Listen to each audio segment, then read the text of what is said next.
The animal kingdom.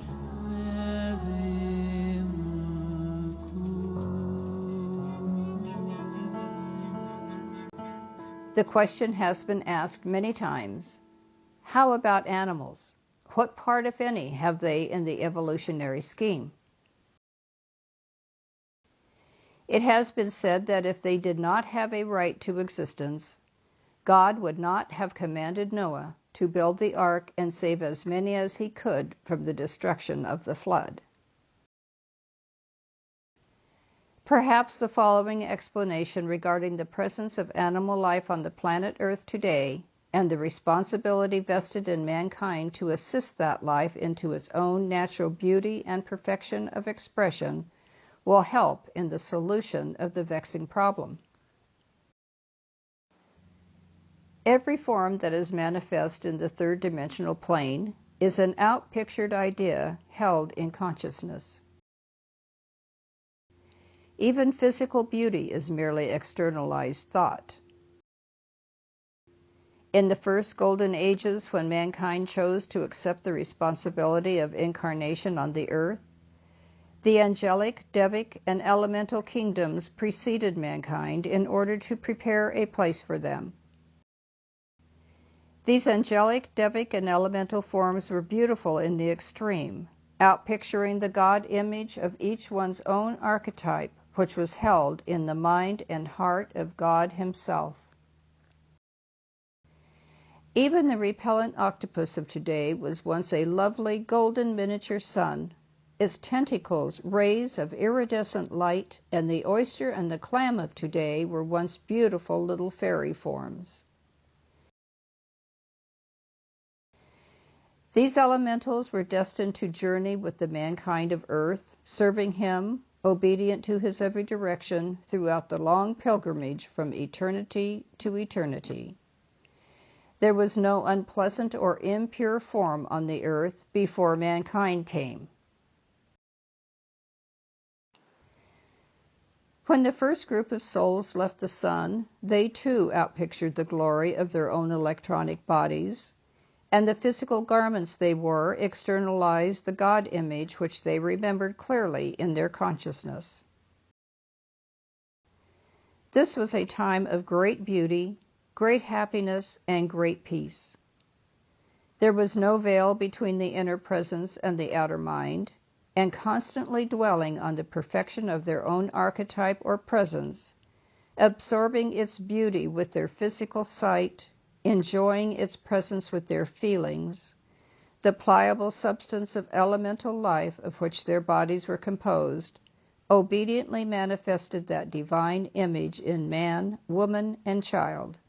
Truly, this era was aptly described as the Golden Age, and the people's habitation the Garden of Eden. As time went on, man's attention wavered. He no longer directed the full power of his thought and feeling consciousness to the blueprint, the design of which he was to outpicture. The vision of the God presence began to fade in his memory. The lines became blurred, the outline distorted, as when one looks at his image through disturbed water. Then, because the consciousness no longer held the true image, the projected form, which is no more than the film in the camera, took on a like distortion, and the physical bodies of the people outpictured the cloudy concept of divinity, which had filmed over, so to speak, the immaculate conception of their own archetype. In like manner, mankind began to impress the more innocent and childlike consciousness of the elemental forms, which absorbed the distorted pictures through their own sight, hearing, and feeling senses. See the story of Jacob and the spotted cattle. And being obedience incarnate, the elementals took on the characteristics and distortions of their masters. Thus did the beginning of animal life on this planet take place. The innocent elementals, imprisoned in the forms suggested by man's thoughts and feelings, and externalized by the degraded will of the human nature into which man had descended, outpictured the various forms of animal life on this planet. Century after century passed, and more of the concentrated qualities of mankind's lower nature became embodied in these innocent animal forms, until you had the terrific beasts of the so-called prehistoric ages, such as the dinosaurs, etc. This was the darkest point in the Earth's history. From then on, through the mercy of God, began the slow, upward climb in the evolution of man, elemental, and beast toward civilization. There is only one road up for all life, and that is through love.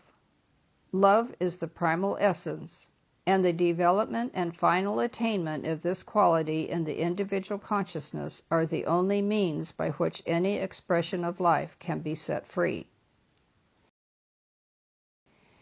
Here and there, life streams have been found who had generated the qualities of gentleness and love, and thus the emancipation of even the elemental kingdom began.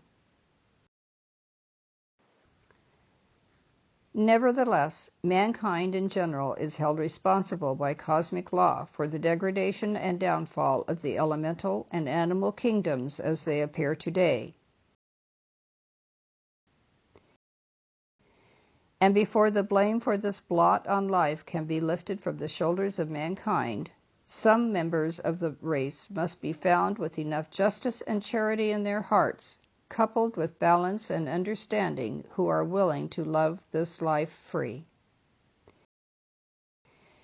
Great men and women, as for instance our Brother Kuthumi, in his embodiment as Saint Francis of Assisi, have loved hundreds of thousands of these imprisoned friends free through raising their consciousness and natures by both love and association, until they were never again required to incarnate in forms less than their divinely natural estate.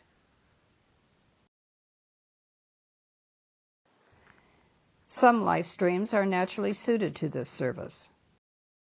Some have volunteered at inner levels to assist these kingdoms because of particular indebtedness to their members through past activities of one kind or another.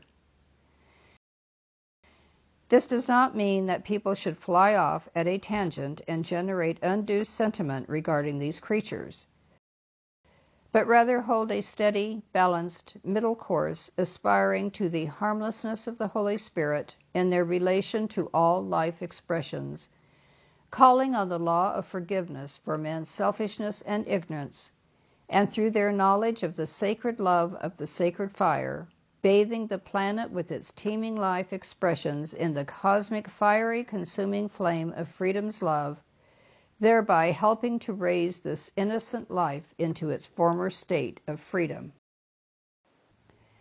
In certain esoteric orders, there have been stipulations prohibiting the presence of animals in the environment of its students.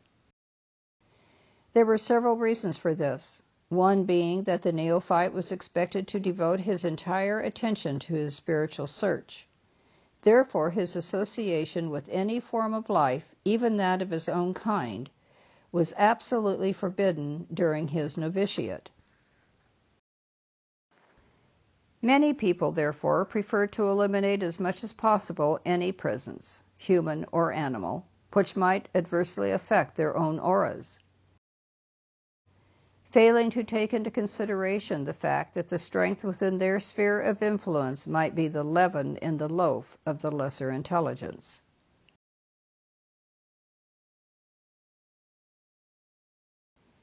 However, this is a decision that each free will acting individual must make for himself. But it would be well for the student to hold in mind that the ultimate achievement of the life stream is the attainment of perfect love. Therefore, the more tolerance and patience he will cultivate toward the innocent expressions that are also struggling up the ladder of evolution, the sooner will he find himself in the heart of God, where all life is one. The presence on earth of any form which is expressing less than perfection should not only be a reproach to man for his remissness in the past, but an appeal from the imprisoned life within those forms which, interpreted by the merciful, reads, "Love thou me free."